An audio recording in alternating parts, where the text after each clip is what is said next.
Tempting colour అయినది అదంతా పోతే హాఫ్ కేజీయే వస్తుంది. స్మెల్ బాగుంది. డిష్ ఫిష్ని దాని మీద ల్యాండ్ చేద్దాం.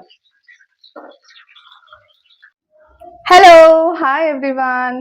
మనం ఎప్పుడు రొటీన్గా చికెన్ మటన్ అవి తింటూనే ఉంటాం కదా. సో ఈరోజు సండే మాకు ఇక్కడ నియర్ బై సీ ఫుడ్ మంచిగా దొరుకుతుంది ఫ్రెష్గా.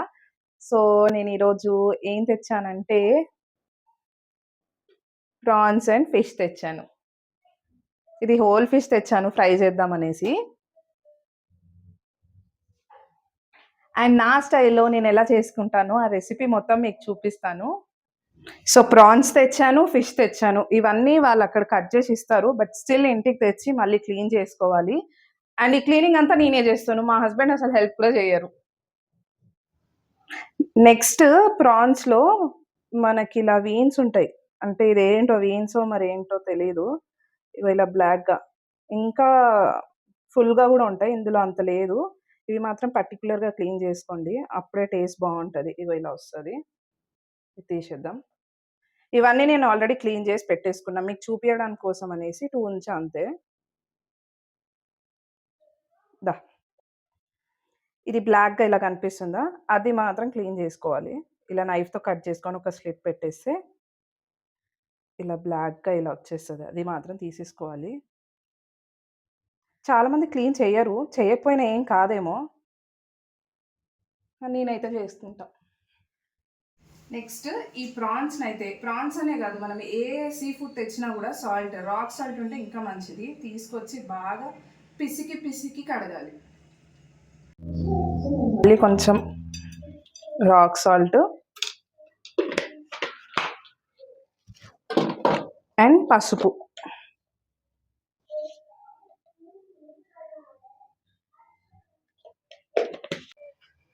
ఇవి నేను ఆల్రెడీ వాష్ చేసేసుకున్నా కాబట్టి మీకు అది చూపించలేదు. ఇవన్నీ మంచిగా ఇందాక చూపించాను కదా, అలాగ అవన్నీ తీసేసుకొని వాష్ చేసేసుకొని రాక్ సాల్ట్తోనే వాష్ చేసుకోవాలి.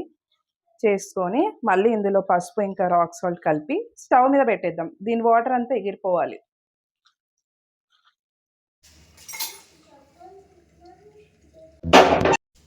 మీడియం ఫ్లేమ్లో మాడిపోకుండా, ఏం మాడదు, వాటర్ ఎవాపరేట్ అయిపోతాయి అవే, అప్పుడు ఆఫ్ చేసుకుందాం.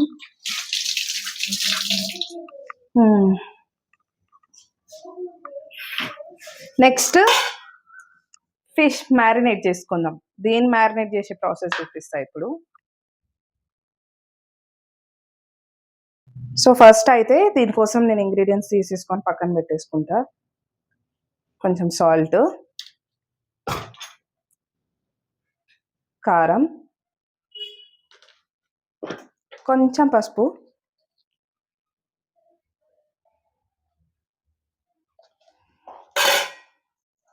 జీరా పౌడర్, గరం మసాలా కొంచెమే, అల్లం పేస్ట్, ఇంకా ధనియాల పొడి.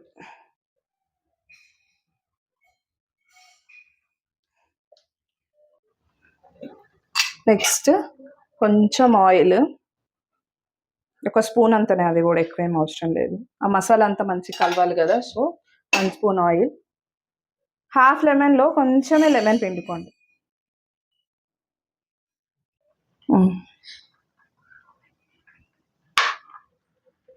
మసాలా అంతా ఇప్పుడు కలిపేసుకుందాం.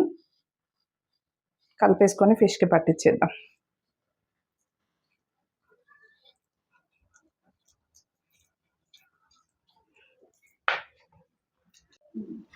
సో నేను ఈ ఫిష్ అంటే దీన్ని పాంప్లెట్ అంటారు. పాంప్లెట్ చాలా పేర్లు ఉన్నాయి దీన్ని, నేనైతే పాంప్లెట్ అని విన్నాను. ఇదే ఎందుకు తీసుకున్నానంటే దీంట్లో ముళ్ళు కొంచెం పెద్ద పెద్ద ముళ్ళులు ఉంటాయి, చిన్న చిన్న ముళ్ళులు ఉండవు. తీయడానికి ఈజీగా ఉంటుంది, పిల్లలు కూడా మంచిగా తినొచ్చు, అందుకే తీసుకున్నా. నెక్స్ట్ కలిపేసుకుందాం దీనికి మసాలా అంతా. లేయర్ ఇలా కట్స్ లాగా పెట్టించుకొని అందులో కూడా మసాలా వెళ్ళేలా కలిపేసుకుందాం.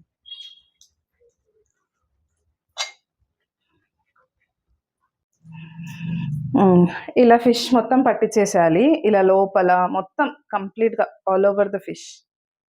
కేరళ సైడ్ అయితే దీన్ని ఒక బనానా లీఫ్‌లో వ్రాప్ చేసి మరి చేస్తారు. అది గూడా బావుంటది. నాకిక్కడ దొరకలే బనానా లీఫ్. యాక్చువల్‌గా నేను కూడా ఇలా ఎప్పుడు చెయ్యను. పీసెస్ లాగా కట్ చేసుకొని అప్పుడే ఫ్రై చేసుకుంటా. ఇప్పుడు ఓన్లీ పాప కోసమనే తెచ్చా. సో, అయిపోయింది మ్యారినేషన్. నేనిది ఓన్లీ పాప కోసమనే తెచ్చా గాబట్టి, ఒకటే పీస్ తెచ్చా. ఎలాగో ఒకటే తెస్తున్నా గదా అని జెప్పేసి కట్ కట్ జేపియలేదు. అలాగే ఇచ్చేయమని జెప్పా. మేము తెచ్చుకుంటే మాత్రం పీసెస్ లాగా కట్ చేసుకొని, అన్ని ముక్కలకి ఇలాగే పట్టిచ్చి ఫ్రై చేసుకుంటాం. ఒక ఫిష్ కదా అనేసి కట్ జేపియలేదు. ఇలా మొత్తం మసాలా అంతా పట్టేలాగా. హ్మ్. దీన్నొక 15 మినిట్స్ మ్యారినేట్ చేసుకోవడానికి పక్కన పెట్టేద్దాం. ఇది మ్యారినేట్ అయ్యేలోపు మనం ప్రాన్స్ ఫ్రై చేసుకుందాం. కానీ ఇంకా అందులో వాటర్ ఎవాపరేట్ అవ్వలేదు. అవ్వనిద్దాం. చాలా మంది ప్రాన్స్ డైరెక్ట్‌గా ఇప్పుడు ఆనియన్స్ అవన్నీ వేసిన తర్వాతే ఫ్రై చేసుకుంటారు. నాకెందుకో అలా నచ్చదు. ఇదైతే నా స్టైల్. నేను ఫస్ట్ ఆ వాటర్ అంతా ఎవాపరేట్ అయిపోయిన తర్వాతే ఫ్రై చేసుకుంటా. ఈ వాటర్ అంతా పోవాలి. ఈ వాటర్ అంతా పోవాలి. ఒక 5, 10 మినిట్స్‌లో పోతది. ఎక్కువ టైమ్ ఏం పట్టదు. ఆల్‌మోస్ట్ ప్రాన్స్ కూడా ఇక్కడే కుక్ అయిపోతది. తర్వాత పెద్దగా టైం పట్టదు ఈ ప్రాసెసే. సో, ఈ ఫ్రైకి కాంబినేషన్ టమాటా చారు, మిరియాల రసం అలా ఉంటే బావుంటది. అందుకే నేను ఈరోజు టమాటా చారు అయితే చేసుకున్నాను. మిరియాలు కూడా ఏసినా ఇందులో. ఆల్రెడీ కుక్కర్‌కి పెట్టేసిన టమాటాలు ఉడకడానికి. ఇందులో నేను ఏమేమి ఏసుకున్నానంటే టమాటోస్, కొంచెం చింతపండు ఎక్కువ అవసరం లేదు. టమాటోస్ పులిపే సరిపోతది. కరివేపాకు రెమ్మ ఒక 2 ఏసుకున్నాను. కొంచెం మిరియాలు, ఒక 10, 12 మిరియాలు, కొంచెం వాము, ఒక స్పూన్ వాము. వాము ఎందుకంటే డైజెషన్‌కి మంచిది. అండ్ దాని ఫ్లేవర్ గూడా బావుంటది. సో, నేను వామేసుకుంటాను. బావుంటది. స్మెల్ గూడా బావుంటది. ఇదంతా మంచిగా పిసికేసుకొని దీని పల్పంతా సెపరేట్ జేసి మిగతా రసం ఉంటది గదా! ఆ రసంని తాలింపు పెట్టేసుకుంటే టమాటా చారు రెడీ. సో, వాటర్ అయితే ఎవాపరేట్ అయిపోయినాయి. నెక్స్ట్ ప్రాసెస్ చూసుకుందాం. సీ సెపరేట్ అయిపోయినాయి దేనికి దానికి ప్రాన్స్.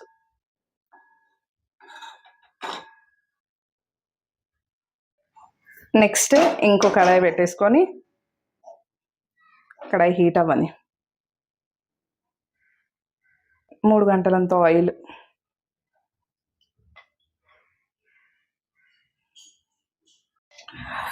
నాన్ వెజ్ ఐటెమ్స్ కదా! ఆయిల్ కొంచెం ఎక్కువ ఉంటేనే బావుంటది టేస్ట్ ఎప్పుడన్నా. నాన్ వెజెస్‌లో మాత్రమే. వెజ్‌లో చాయిస్ ఈస్ యువర్స్. నేను ఈరోజు 1 కేజీ ప్రాన్స్ తీసుకున్నా. అది క్లీనింగ్ అదంతా షెల్ అవంతా రిమూవ్ చేస్తారు గదా! పైనది. అదంతా పోతే half an hour sorry half half కేజీయే వస్తది. సో, కేజీ తీసుకుంటే హాఫ్ కేజీ వస్తది. మీరెంత తీసుకుంటే దాంట్లో సగమే వస్తది. సో, నేను దానికోసం 3 మీడియం సైజ్ అంటే 3 మీడియం సైజ్ ఆనియన్స్ తీసుకున్నాను. ఆనియన్స్ గూడా ఇలా ఇలా హాఫ్‌లా కట్ చేసుకున్నా. ఆనియన్స్ ఫ్రై చేసుకున్నా.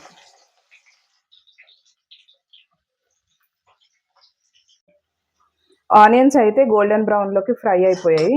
ఇందులో 1 స్పూన్ జింజర్ గార్లిక్ పేస్ట్ ఏసుకుందాం.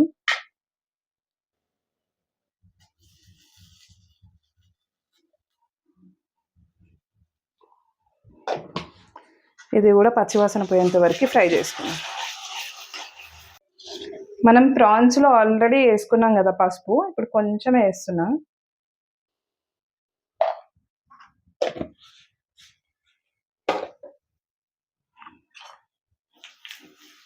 దీంట్లో ఒక 2 రెమ్మలు కరివేపాకేసుకుందాం. ఈ కరివేపాకు ఫ్లేవర్ బావుంటది.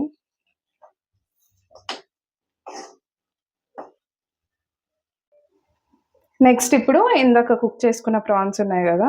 అవేసేసుకుందాం.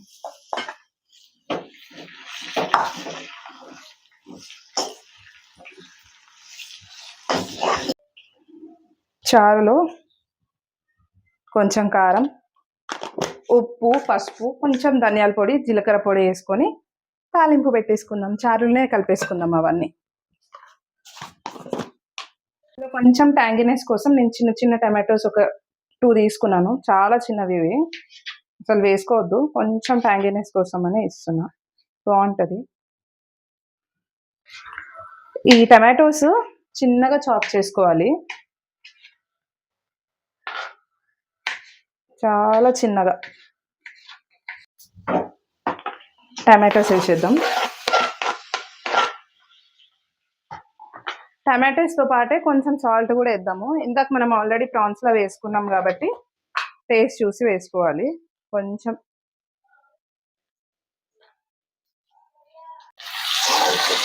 వేసుకొని టమాటోస్ కుక్ అయిపోతే ఇంకా మన రెసిపీ అయిపోయినట్టే. ఈ టమాటోస్ కుక్ అయ్యేంత వరకు మనం చారుకి తాలింపు అయితే పెట్టేసుకుందాం. ఆయిల్,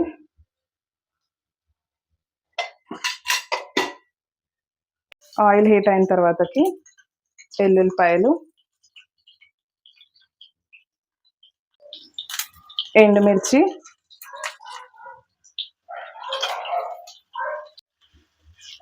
ఆవాలు,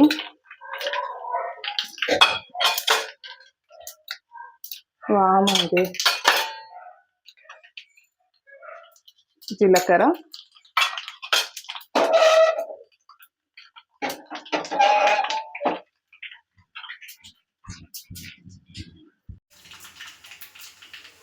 కరివేపాకు అండ్ ఆనియన్స్ వేసేసుకోవాలి.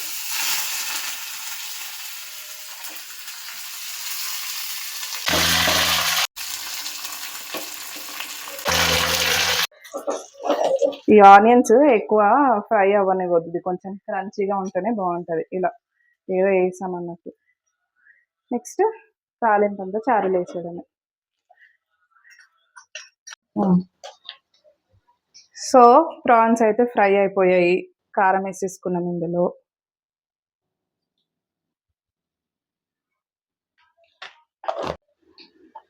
ధనియాల పొడి,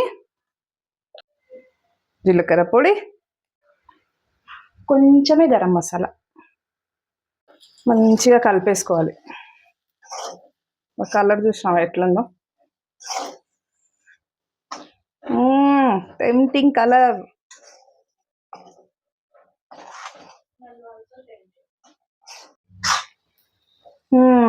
ఇది కుక్ అయిపోయింది. ఇందులో చారులు రెండిట్లో కొత్తిమీర వేసేసుకుందాం. ఫస్ట్ చారులు వేసుకుందాం.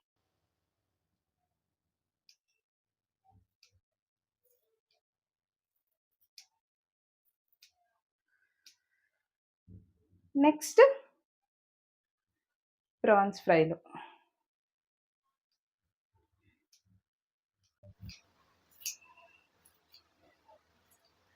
కలిపేసుకుందాం.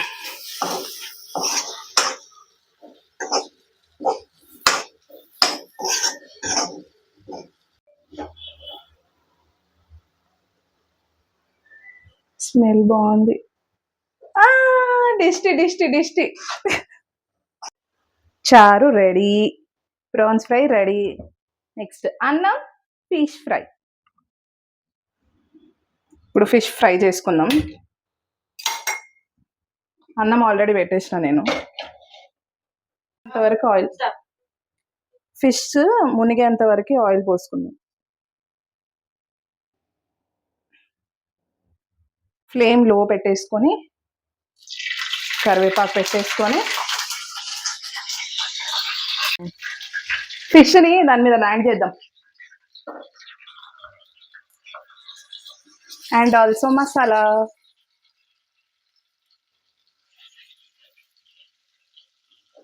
డన్. అన్నం ఉడికే వరకు మన ఫిష్ ఫ్రై కూడా అయిపోతుంది. తర్వాత పెట్టుకొని తిందాం. ఇది మనకి ఆయిల్ సైడ్స్కి ఉంటుంది కదా, ఇది ఇట్లా తీసి, లేదా స్పూన్ అవసరం లేదనుకుంటే ఇలా ఆయిల్ చుట్టూ తిప్పుకుంటే ఫిష్ మొత్తం వస్తుంది. ఒకవైపు కాలిన తర్వాతకి ఇంకో సైడ్ తిప్పుకుందాం.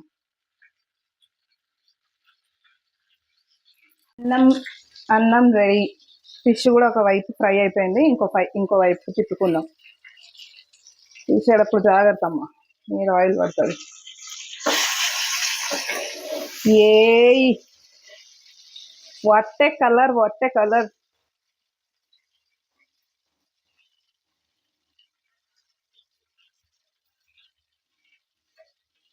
నైస్. ఫిష్ కూడా ఫ్రై అయిపోయింది. కొత్తిమీర వేసేసుకొని ఆఫ్ చేసేసుకుందాం. ఇవన్నీ ప్లేట్లో సర్వ్ చేసుకొని టేస్ట్ చేసి చూపిస్తా.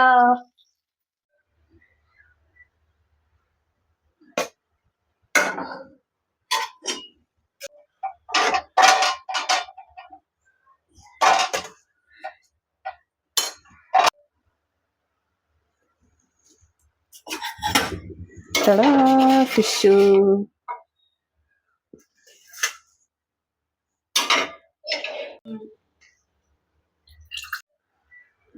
స్మెల్ మస్తు వస్తుంది.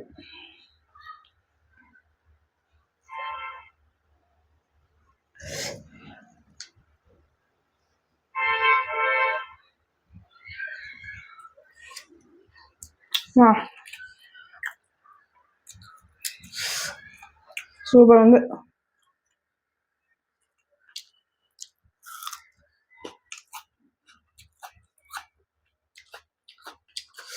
ఫిష్ టేస్ట్ చేద్దాం.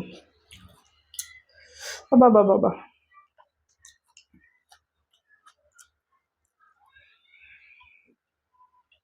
బా సూపర్ ఉంది.